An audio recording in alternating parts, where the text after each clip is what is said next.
Sumainyo ang Panginoon. Ang mabuting balita ng Panginoon ayon kay San Lucas. Papuri sa iyo, Panginoon.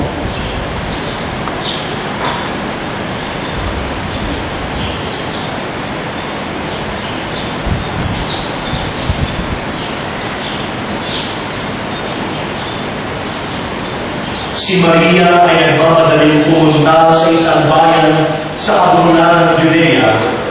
Pagdating sa bahay ni Zacarias, binati niya si Elizabeth. Nang marinig ni Elizabeth ang bati ni Maria, nagagalaw ang sanggol sa kanyang tiyan. Napusto sa Espiritu Santo si Elizabeth at buong lalang niyang sinabi, "Bukod kang pinagpala sa babaeng lahat, at pinagpala naman ang iyong dinadalang anak. Sino ako upang galawin ng ina ng aking Panginoon? Sapagkat pagkarinig ko ng iyong bati, ay nagagalaw sa tuwa ang sanggol sa aking tiyan. Mapalad ka sapagkat nananalig kang matutupad ang pinasabi sa iyo ng Panginoon." Mga kapatid, ang mabuting balita ng ating kaligtasan. Pinaguli ka namin, Panginoon Jesucristo. Maupo ka. Magandang umaga po sa inyong lahat. Pakibati naman ang ating mga katabi ng isang magandang umaga. May pahabol po ako ng magising-gising naman. Pakisabi naman sa iyo katabi, marami sa katabi mo, pasabi sa kanya, kailangan kita. Huwag yung nagdagdagan. Yung iba nagdagdagan, kailangan kita, wala akong pera. Kapag tayo ay nasa ika-anim na araw na ng ating pagsisimbang gabi o misa de Gallo. Sino dito ang naka-anim na madaling araw na ng pagsisimba o anim na gabi na? Ayan. Palitan natin ang tanong, sino ang may absent na? Isa, dalawa, nahihiya pa, don't be shy. Mga kapatid, ang siyang na araw o siyang na madaling araw na pagsasakripisyo natin ay inilalaan natin upang mag-isang magandang regalo o handog natin sa pagsina o pagdiriwang natin ng kaarawan ng ating Panginoon Jesucristo. Subalit mga kapatid, ito ang nakakalungkot sa ating nakaugaliang tradisyon. Minsan sabi ko sa aking sarili habang ako nagdidilay, sana linggo-linggo simbang gabi. Sana araw-araw simbang gabi. Bakit? Kasi kapag simbang gabi na napupuno ang simbahan. Minsan magkakabarkada, magkakaibigan, nakakatuwa, nagyayaan para magsimba. Pero ang nakakalungkot minsan, hindi simbang simbahan. Minsan, simbang kanto o simbang labas ng simbahan. At kapag pinagto, simbang panig ang katapat. Kapatid, ngayon na ika-anim na araw na ng ating misa de Gallo. Napakayan natin yung pagpapatuloy ng Ebanghelyo na narinig natin simula ng mga nakaraang araw. Hindi ba? Binabi ng Anghel Gabriel si Maria ng isang araw, kahapon. At sinabi niya ang mabuting balita, ang mensahe ng Diyos para kay Maria. At ngayon, dahil sa pagkaalam niya o pagsabi ng Anghel sa kanya na ang kanyang pinsang si Elizabeth ay nagdadalang tao rin, dahil si Maria na nagtungo sa Judea upang saksihan at upang dalawin ang kanyang pinsang si Elizabeth na nagdadalang tao na rin sa kabila ng kanyang pagkabaon. Mga kapatid, maaaring tanongin natin ang ating sarili, gaano pa kahalaga ang pagdalaw? Hindi ba tayo mga kapatid, kapag tayo ay may sakit, napaka-importante sa atin ang may dumadalaw dahil nabubuhayan tayo ng dugo. Nagkaroon tayo ng sigla at humingi nakikita ang mga ngiti sa ating mga labi. Dahil mayroong inspirasyon na nasa harapan natin. Kaya tayo ay muli sumisigla at nagbabalik sa dati nating kasiglahan. Ganyan na importante ang pagdalaw. Kung kaya na kung mapapansin ninyo, maraming bumatikos sa atin nung mabalitaan natin na yung pagkatapos na nangyari sa mga kababayan natin sa Mindanao dahil sa Bagyong Sendo ay yung pinakamataas na opisyalis ng ating pamahalaan ay hindi agad-agad doon. Yung presensya ay napakahalaga upang sa kabila ng sakya, sa kabila ng kalungkutan, kapag may nakita kasi na isang tao na napaka-special sa iyo, gumagaan ang pakiramdam. Hindi ba kapag tayo ay namatayan? Kapag nakita mo yung kaibigan mo, pag nakita mo yung kamag-anak mo, na dumalag sa burol na yung pinakamamahal, para naiinsan yung sakit na ating dinadala. Ganun kahalaga ang pagdalaw.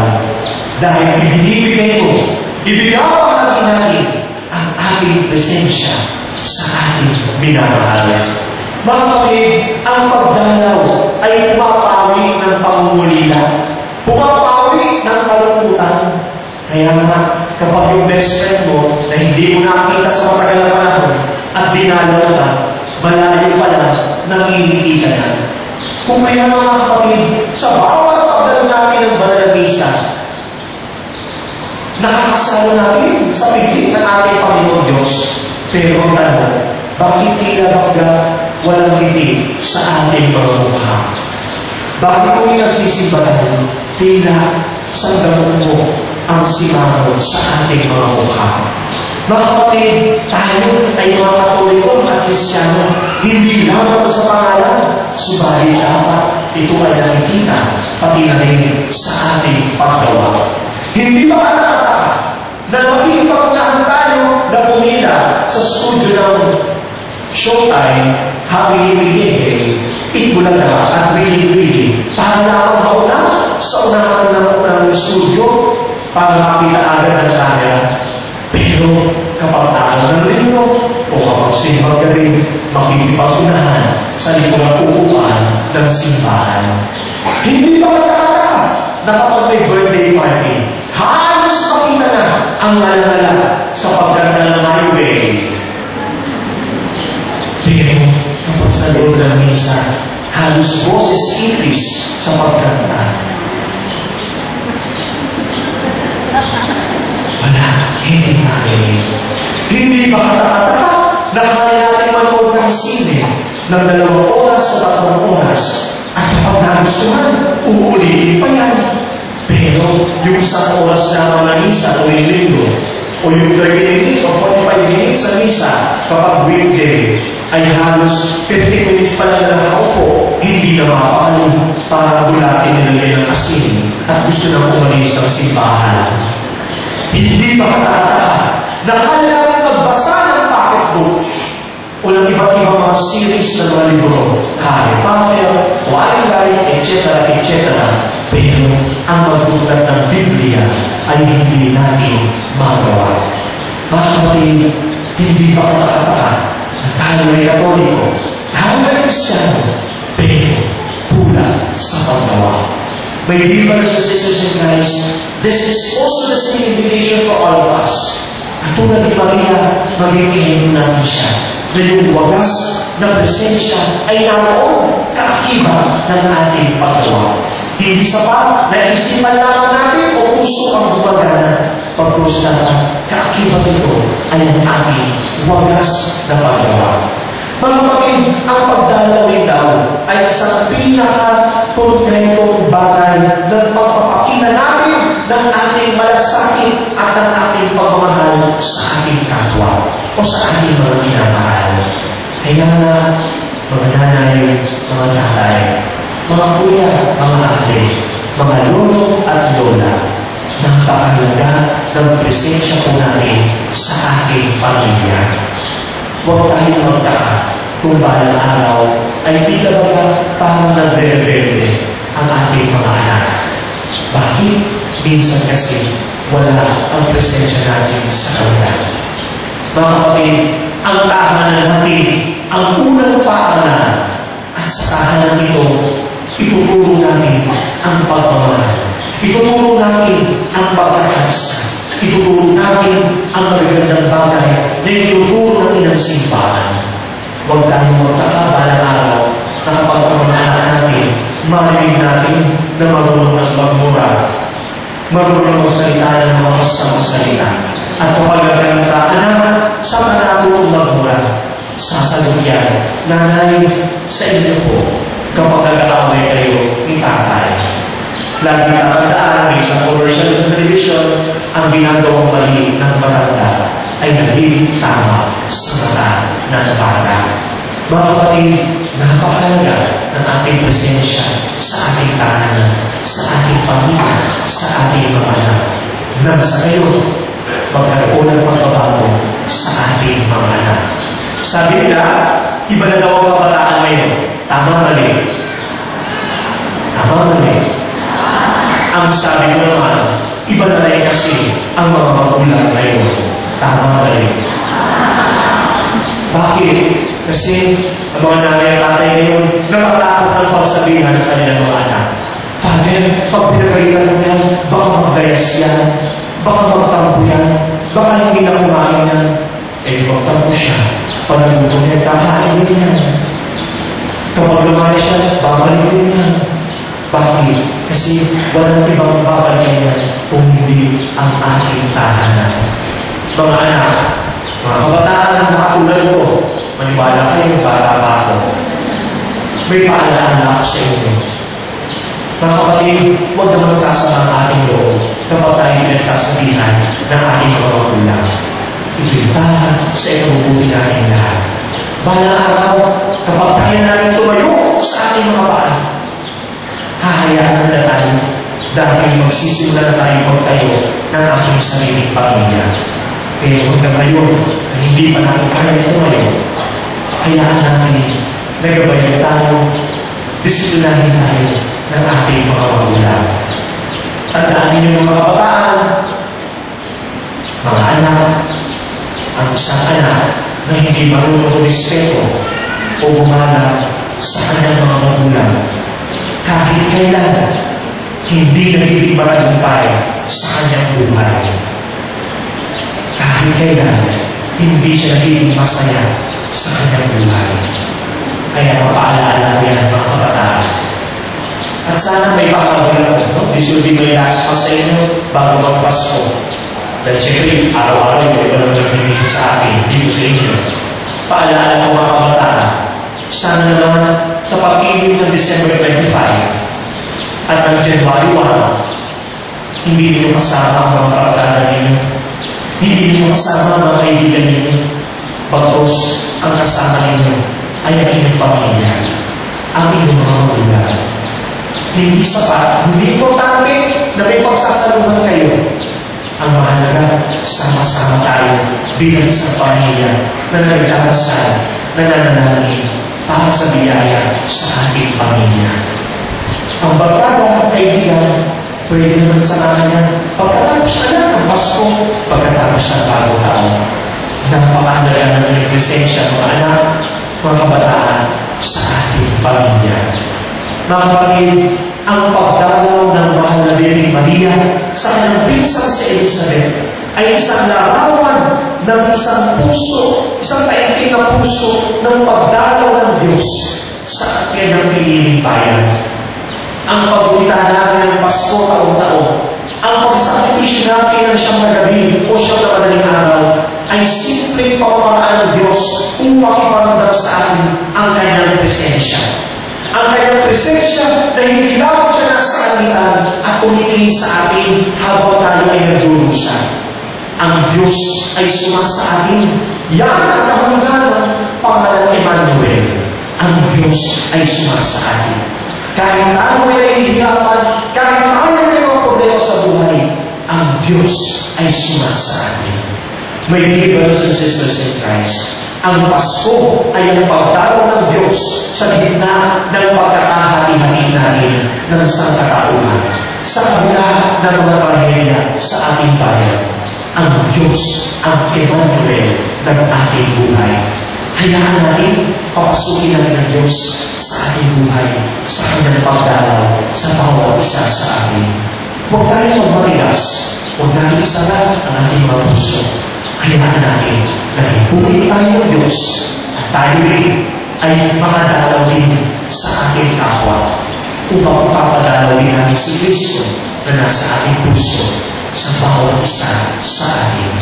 I would like to end this holy or this sharing with a true life story.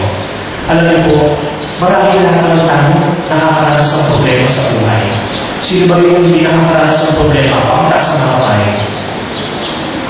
Wala. Ibababa ko rin ang akin kasi ako may problema din.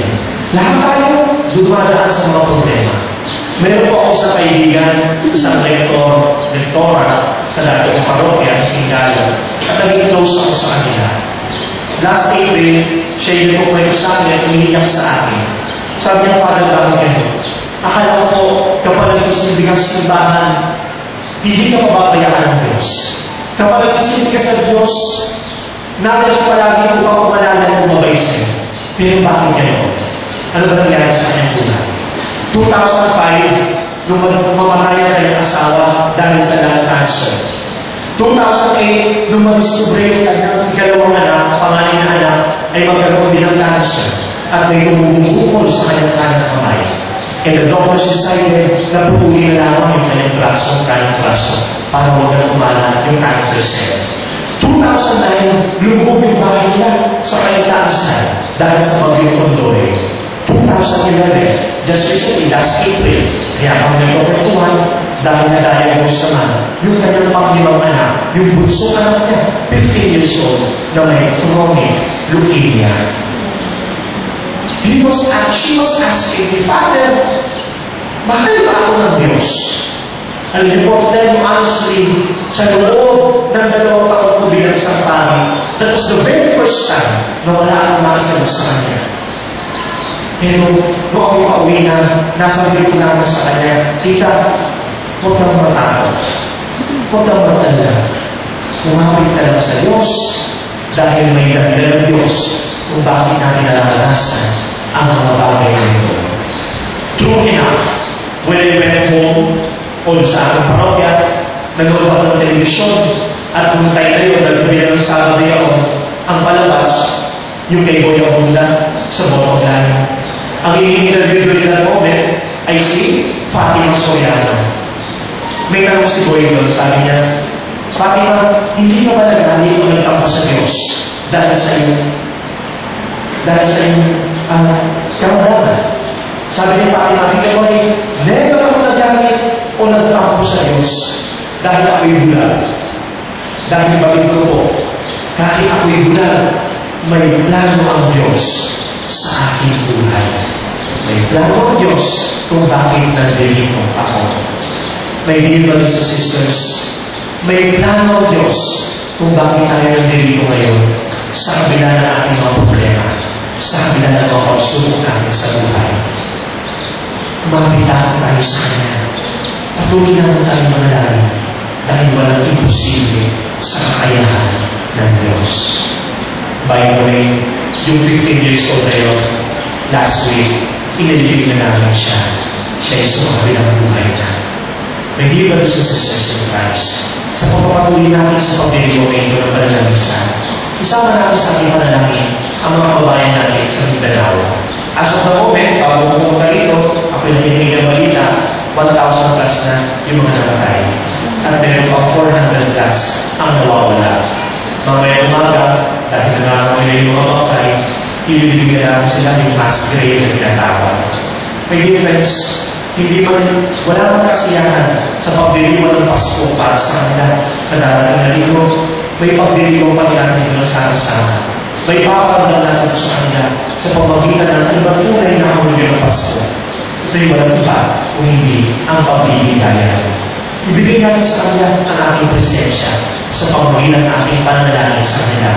At kung may kakayahan tayo, tumulong tayo sa kanila sa kanilang mga pangangailangan sa mga oras nito. Amen.